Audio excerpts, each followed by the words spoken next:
All right, today we're diving into a concept that honestly has been a game changer for millions of people since the 60s. It's called psycho-cybernetics. And it's this incredible way of understanding why we succeed or why we fail. And it all boils down to a kind of hidden autopilot running inside your mind. So let me ask you this. Have you ever set a goal, you're super motivated, totally determined, and then you just find yourself drifting off course for no good reason? You try to use willpower to force yourself back on track, but it just feels like you're driving with one foot slammed on the gas and the other on the brake. That internal fight, that's exactly what we're getting into today.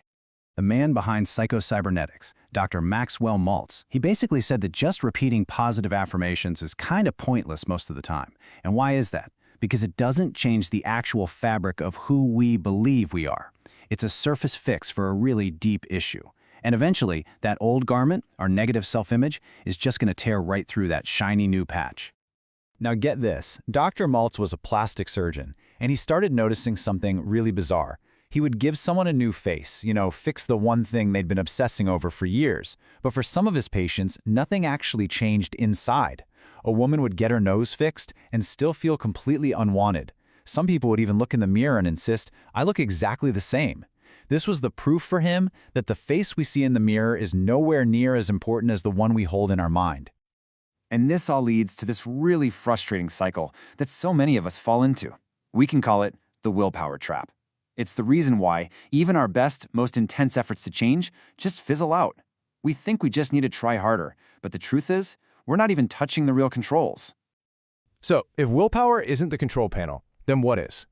Well, the answer lies in the root cause of pretty much all of our limitations and our successes. It's what we call your inner blueprint.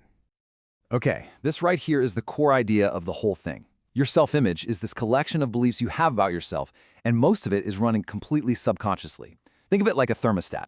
If you see yourself as, say, a 75-degree person when it comes to success, and you suddenly have a great month and hit 85 degrees, your inner thermostat is going to kick in and find a way to sabotage you right back down to that familiar 75. And it works the other way too.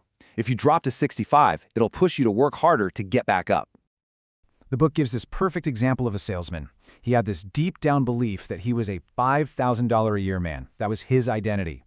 So when they gave him a bigger, better territory, he just coasted and made $5,000. When they raised his commission rate, he still found a way to make $5,000. And when they put him in a terrible territory, he worked like crazy day and night until he hit his $5,000 comfort zone. His results were never about the territory, they were about his internal blueprint. And this is what makes it so powerful. It creates this feedback loop. If a student sees himself as bad at math, he's going to get anxious in class, probably not study as well, and get bad grades, which then proves his self-image was right all along. It becomes a vicious cycle. But, and this is the good news, if you have a positive self-image, it becomes a powerful, beneficial cycle of success. Okay, so if the self-image is the blueprint, what's the machine that actually builds the house? Well, that brings us to part 3, the mind's autopilot. This is the mechanism that automatically carries out the instructions from that blueprint.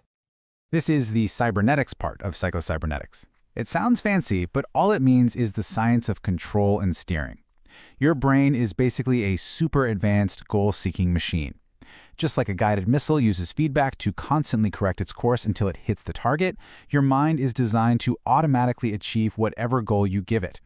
Now, this is the most critical thing to understand. This mechanism is totally neutral. It doesn't care if the goal is good or bad. If you feed it a target of success and confidence, it becomes a success mechanism, and it will automatically find a way to get you there. But if you feed it a target of failure, of doubt, of "I can't do this," it will just as efficiently become a failure mechanism, and it will find a way to achieve that negative goal. So this is the big question, right? I mean, if this whole thing is happening automatically, under the surface, are we just along for the ride? How can we possibly get into the cockpit and set a new destination for ourselves? Well, the answer is pretty incredible, and it lies in a remarkable ability our minds have. This is the master technique for taking control of that autopilot. It's all about creating experience in your mind. Okay, this is it. This is the key that unlocks the whole thing. Your nervous system literally cannot tell the difference between an actual, real experience and an experience that you imagine vividly and in rich detail. So when you mentally rehearse succeeding at something, your mind and your body react as if you've already done it. You're building the neural pathways for that new reality before it even happens. Top performers have been using this for centuries. A concert pianist can practice a really complex piece entirely in their head. A speaker mentally rehearses a tough interview to feel confident when they walk in the room.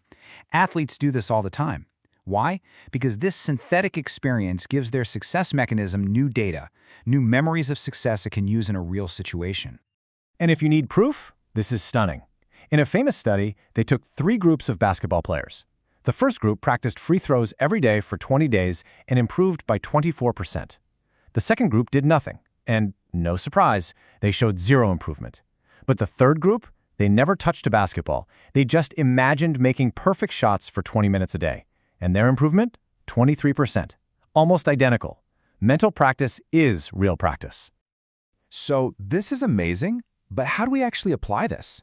That brings us to our final section, a simple, practical guide to rewiring your brain using these exact ideas.